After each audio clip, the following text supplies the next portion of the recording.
What's up guys, so this is a quick tutorial on how to share your printer and network. So let's start. Click on the start menu and start typing here by using your keyboard printers. Type printer and devices and printers best match. So click on it. You'll see such windows with many printers listed here.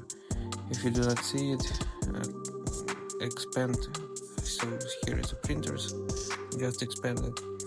So what you need to do is right click on a printer and you need to select here printer properties.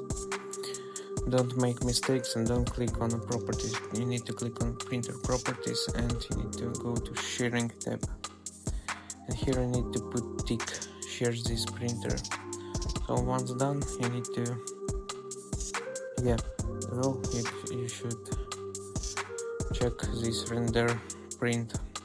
Click on apply. Okay, you can also restart your computer and everything should be working now good.